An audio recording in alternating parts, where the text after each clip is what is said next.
안녕하십니까. 한글 교육이라는 주제로 여러분과 영상을 통해 만나 뵙게 된 요양초등학교 교사 오범석입니다. 오늘 영상은 크게 두 가지로 제작할 예정입니다. 첫 번째 영상은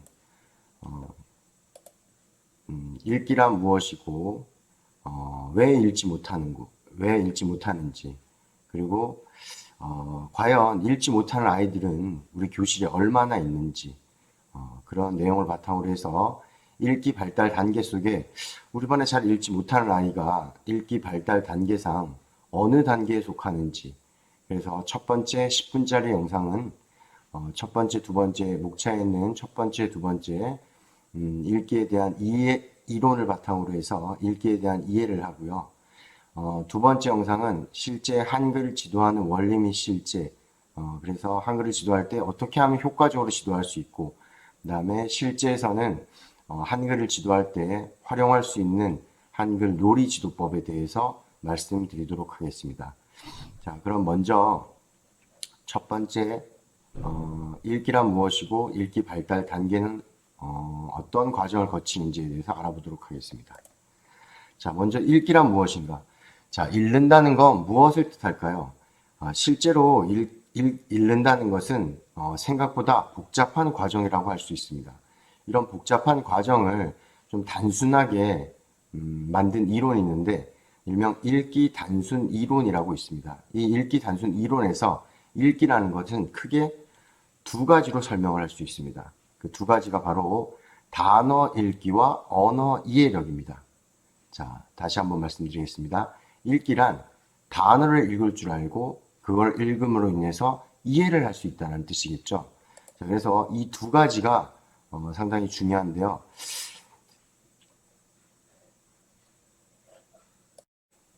자, 근데 잘 보시면 아시겠지만 단어 읽기와 언어 이해력이 곱하기로 연결이 되어 있습니다. 이 뜻은 단어 읽기를 못하거나 언어 이해력이 안 되면 읽기를 할 수 없다라는 뜻입니다. 즉, 두 개 중에 하나라도 0이면 읽기를 할 수 없다라는 얘기죠. 이제 읽기를 위한 큰 두 가지 축이라고 생각할 수 있습니다. 이 축에서 하나라도 무너지면 읽기를 제대로 할 수 없다라는 얘기입니다. 자, 그럼 구체적으로 단어 읽기와 언어 이해력이 무엇인지 알아보도록 하겠습니다. 먼저 단어 읽기란, 자, 여기 정선이라는 단어가 있습니다. 이 단어를 읽기 위해서 우리는 그냥 읽으면 정선이라고 읽죠. 하지만 실제 여기 잘못됐네요. 은 해서 정선이라고 읽습니다. 이렇게 정선을 소리내어 읽는 것, 이걸 단어 읽기라고 얘기할 수 있습니다. 다른 말로 해독이라고 얘기할 수 있겠습니다. 자, 이런 단어 읽기를 위해서, 원활한 단어 읽기를 위해서 5가지의 기초 기능이 필요하다고 합니다. 자, 정선이라는 이 단어를 읽기 위해서는 크게 읽기의 방향성, 낮자 소리 대응, 합성, 빠른 합성, 그리고 자동성이 있는데요. 읽기의 방향성이라는 것은 말 그대로 우리 한글은 왼쪽에서 시작해서 오른쪽으로 읽습니다. 우리가 이건 너무 당연하게 생각하지만 실제 읽기를 상당히 어려워하는 학생 같은 경우에는 이 읽기의 방향성에 대한 구체적인 지도도 필요하다고 필요하다고 할 수 있습니다. 다음은 낮자 소리 대응입니다. 낮자 소리 대응은 그대로 정선에서 은 이렇게 지읒이 즈로 발음되고 어가 어로 발음되고, 이렇게 낮자를 보고 그 소리값을 알고 대응시킬 수 있는 능력입니다. 자, 다음 세 번째는 이 대응된 소리들을 하나로 합성해서 읽을 수 있는 능력입니다. 응을 정이라고 합성해서 읽을 수 있는 능력이고, 빠른 합성은 말 그대로 합성을 우리가 인식하기도 전에 빠르게 합성하는 것을 뜻합니다. 마지막 자동성은 이 정선을 아까의 그 과정을 거치지 않고 바로 보면 정선이라고 바로 읽을 수 있는 그런 능력이 자동성이라고 할 수 있습니다. 그래서 원활한 단어 읽기를 위해서는 이 5가지의 기능이 필요하다고 말할 수 있습니다. 자, 그러면 읽기를 단어 읽기와 언어 이해력이라고 얘기했는데요. 다음에 언어 이해력에 대해서 알아보겠습니다. 자, 언어 이해란 무엇일까요? 네, 언어 이해란 말 그대로 우리가 그 낱말이나 단어를 읽고 그거를 이해할 수 있는 능력입니다. 주로 그래서 여기에는 어휘력이나 배경 지식이 해당된다고 할 수 있습니다. 자, 예를 한번 들어보겠습니다. 예를 들어서 우리가 1학년 학생한테 대학교의 전공 서적을 갖다 줬다고 생각해 보겠습니다. 그러면 1학년 학생은 그 글을 해독은 할 수 있습니다. 즉, 단어 읽기는 가능하겠죠. 하지만 그 단어를 읽고 그 문장을 이해할 수는 없죠. 그래서 바로 이 언어 이해라는 것은 배경 지식과 어휘력에 해당되는 것으로서 그 낱말이나 단어를 읽고 그거에 대해서 이해하는 능력이라고 할 수 있습니다. 자, 다음에 그림을 하나 보도록 하겠습니다. 자, 이것은 교육대기획 10부작이라고 해서 EBS에서 2020년 초에 1월쯤에 이제 그 10부작으로 나왔고요. 그 중에 10회의 문해력을 이제 그 주제로 해서 영상을 이렇게 만들었습니다. 여기에서 어떤 학생한테 단어를 보여주고 그 단어의 뜻을 한번 적어보라고 얘기했습니다. 근데 그 학생이 이런 뜻을 적지 않고 그림으로 이렇게 나타냈습니다. 이 그림이 무슨 낱말일까요? 네, 이 낱말은 바로 두문불출입니다. 자, 이런 학생 같은 경우에는 두문불출이라는 단어 읽기는 가능했지만 배경 지식이나 어휘력이 없었기 때문에 이 두문불출이라는 낱말을 이해할 수 없었던 것입니다.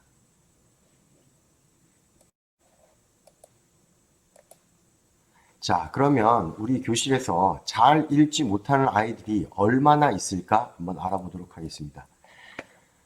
자, 요것은 읽기 정상 분포 곡선이라고 얘기하는데요. 자, 여기를 보면, 자, 5%, 75%, 15%, 5% 이렇게 되어 있고, 집단이 네 가지로 나눠져 있습니다. 자, 집단 1은 가르쳐 주지 않아도 읽을 줄 아는 상위 5%를 얘기하는 거고요. 집단 2는 75%로 대부분 학교에 들어와서 정규 읽기 프로그램을 이수하면 누구나 읽을 수 있는 보통의 아이들이 75%에 해당된다고 할 수 있습니다. 자, 우리가 잘 읽지 못하는 아이들이 주목해야 될 부분이 바로 이 15%와 5%입니다. 15% 아이들은 읽기 정규 프로그램을 이수하고도 잘 읽지 못하는 그런 아이들이고요. 5%는 아주 심각한 읽기 장애를 갖고 있을 그런 아이들이 바로 여기 5%에 해당된다고 얘기할 수 있습니다. 자, 이것은 경남대학교 한글 읽기 과학 연구단에서 읽기 부진 학생 1000명을 대상으로 읽기를 1000명을 대상으로 조사했을 때 약 20%의 아이들이 읽기 부진이라고 읽기에 좀 어려움을 느껴 한다고 이렇게 나왔고요. 한국학습장애학회의 2014년 자료에 의하면 심각한 읽기 장애를 갖고 있는 아이들을 한 4.6%라고 했으니까 거의 이 수치가 맞다고 할 수 있고, 저희 교실에 약 한 20명의 아이들이 있다고 생각하면 약 1명꼴 정도는 5%, 즉 심각한 읽기 장애를 갖고 있다고 우리가 생각할 수 있습니다. 자, 그러면 왜 잘 읽지 못하는가? 왜 잘 읽지 못하는가? 이 부분에 있어서는 서두에 아까 말씀드렸듯이 읽기 단순 이론으로 우리가 설명을 할 수 있습니다. 읽기 단순 이론이 바로 단어 읽기와 언어 이해력 두 가지로 설명할 수 있다고 했는데요. 그러니까 왜 잘 읽지 못하는 아이들은 바로 이 두 가지 중에 한 가지가 결핍되어 있거나 아니면 두 가지 다 되지 않는 경우 잘 읽지 못한다고 얘기할 수 있습니다. 자, 여기 보면 이 왼쪽 축은 워드 리딩해서 단어 읽기고요. 여기는 언어 이해력 축입니다. 그래서 약하고 강하고, 강하고 약하고 해서 이쪽에 있는 아이들은 단어 읽기나 언어 이해력이 잘 되는, 그러니까 전형적인 아이들을 얘기할 수 있고요. 바로 지금 결핍이 된 아이들이 바로 A, B, C에 있는 아이들이라고 얘기할 수 있습니다. 자, 이쪽은 단어 읽기는 잘하지만 언어 이해력이 약한 아이들. 그리고 이쪽은 단어 읽기가 약하고 언어 이해력은 강한 아이들. 그 다음 요 마지막 C는 단어 읽기, 언어 이해력이 다 약한 아이들을 여기에 해당된다고 할 수 있습니다. 자, 이 중에 가장 많은 비율, 읽기 부진을 겪고 있는 아이들 중에 가장 많은 비율을 차지하는 곳이 바로 이쪽입니다. 즉, 단어 읽기가 잘 되지 않는 읽기 부진 학생들이 가장 많다라는 얘기입니다. 자, 그러면 읽기는 어떻게 발달해 가는가? 이 읽기 발달의 경로가 왜 중요하냐면, 이 읽기 발달 경로에 보면, 이 읽기 발달 경로를 거꾸로 이렇게 가다 보면, 왜 이 아이가 잘 읽지 못하는지가 여기에서 우리가 알 수 있다는 얘기입니다. 즉, 유창하게 읽지 못하는 아이들은 일견 단어가 부족하기 때문이고, 일견 단어가 부족한 아이들은 자모 읽기가 잘 되지 않는 얘기고, 자모 읽기가 잘 되지 않는 아이들은 나자 소리 대응이 잘 되지 않는다는 얘기입니다. 그리고 이 음은 인식 능력은 하나의 능력으로서 여기를 다 아우를 수 있는 능력이라고 할 수 있습니다. 자, 우리가 보통 1학년 1학기에 들어오면 나자 소리 대응부터 가르치게 됩니다. 이 순서를 통해서 자모 읽기, 일견 단어, 읽기 유창성까지 가게 되는데요. 어떤 아이가 읽기에 대한 어려움을 겪고 있다면 이 아이를 진단했을 때 이 단계상 어디에 와 있는지를 알게 되면 여기부터 그 전 단계부터 가르쳐야지 이 아이가 이 읽기 발달의 경로에 따라서 유창하게 읽을 수 있는, 그러니까 읽기의 목표까지 도달할 수 있다고 할 수 있습니다. 자, 그러면 이 읽기 발달 경로를 순서대로 한번 알아보도록 하겠습니다. 첫 번째, 음은 인식 능력은 한마디로 그 하나의 능력이라고 얘기할 수 있는데요. 자, 음은 인식 능력은 여기에 있는 물이라는 음절을 보고 무, 우, 을로 이렇게 소리의 가장 작은 단위인 음소들이 합쳐져서 물이라고 읽는다는 걸 아는 능력입니다. 즉, 여기에 있는 음소들을 합치거나 분절하거나 삽입해서 새로운 단어를 만들 수 있는 능력을 갖고 있을 때 음은인식 능력을 갖추고 있다고 얘기하는데요. 예를 들어서 물을 굴로 바꾸려면 어떻게 하죠? 했을 때 물을 그로 바꾸면 됩니다. 이렇게 말할 수 있는 능력, 이런 능력을 음은인식 능력이라고 할 수 있습니다. 자, 다음 단계는 나자 소리 대응입니다. 한글에는 총 19개의 자음과 21개의 모음으로 이루어져 있습니다. 이 자음과 모음의 글자 모양, 이름, 그 다음에 소리값을 알고 이 글을 봤을 때 기읍이라고 알고 그 다음에 그라고 읽을 수 있는 그런 능력을 바로 나자 소리 대응이라고 할 수 있습니다. 자, 다음 단계인 자모 읽기는 이 나자 소리 대응이 되고 나서 합성해서 읽을 수 있는 능력입니다. 그와 아가 합쳐서 가가 되고 느와 어가 합쳐서 너가 된다는 것을 아는 능력, 이게 자모 읽기에 해당된다고 할 수 있습니다. 다음으로는 일견 단어입니다. 이 일견 단어라는 것은 두 가지 단어를 한번 보도록 하겠습니다. 자, 이 두 가지 단어를 이렇게 봤을 때 어떤 게 눈에 더 익죠? 네, 아무래도 바로 이 아래에 있는 아이스크림이 훨씬 더 눈에 다 익으실 겁니다. 왜냐하면 위에는 우리가 보던 단어가 아니기 때문입니다. 자, 바로 일견 단어라는 것은 우리가 의식하기도 전에, 즉 0.05초 만에 단어의 의미, 발음이 순식간에 떠오르는 단어라고 얘기할 수 있습니다. 그렇기 때문에 우리에게 이 아이스크림은 일견 단어고 이 추도 보타흐, 이것은 바로 일견 단어가 아니라고 얘기할 수 있는 거죠. 자, 이 일견 단어가 왜 중요하냐면, 자, 여기를 한번 보겠습니다. 자, 우리가 문자를 봤을 때 두 가지의 이제 경로를 통해서 우리가 그 단어를 읽고 그 의미를 인식합니다.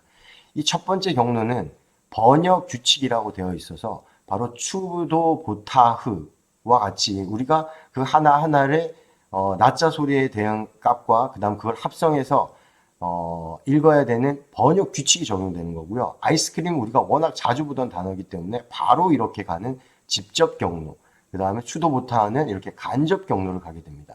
자, 그러면 이쪽 간접 경로에 대한 간접 경로로 가는 길이 많다 보면 우리는 읽는데 어려움을 느끼겠죠. 하지만 일견 단어가 많으면 많을수록 우리는 어떤 글을 읽을 때 쉽게 읽어 내려갈 수 있다는 얘기입니다.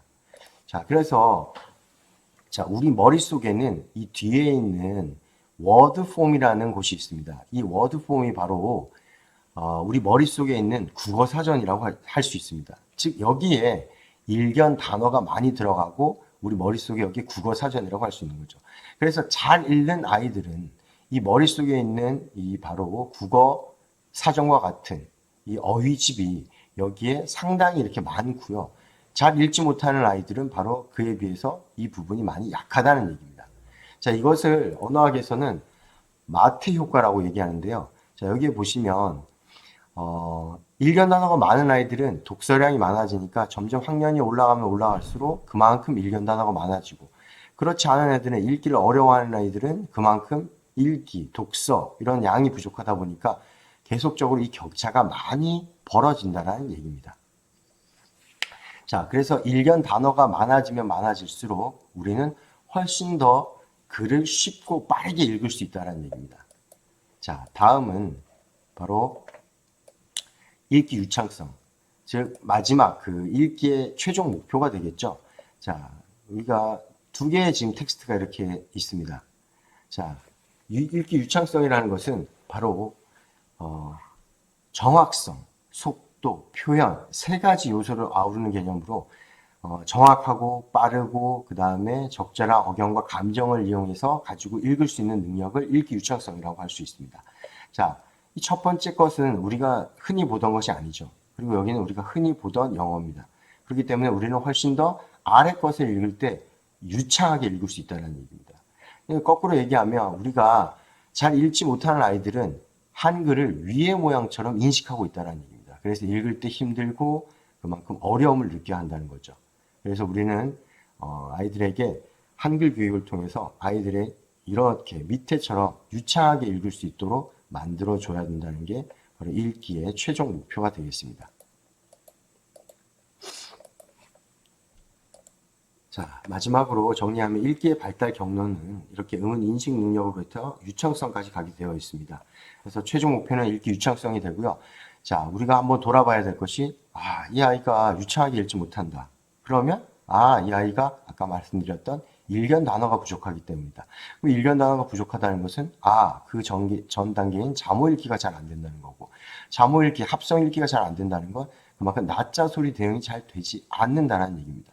그래서 우리가 아이가 어느 부분에서 어려움을 느껴야 하는지를 파악하시고 그 부분에 맞는 그 전 단계부터 다시 돌아가서 아이들에게 교육시키는 게 중요하다고 할 수 있습니다. 자, 첫 번째 영상 읽기란 무엇이고 읽기의 발달 단계에 대해서 알아봤고요. 다음 시간에는 실제 읽기의 지도 원리 및 실제로 어떻게 지도하면 효과적으로 지도할 수 있는지 두 번째 영상에서 만나보도록 하겠습니다. 감사합니다.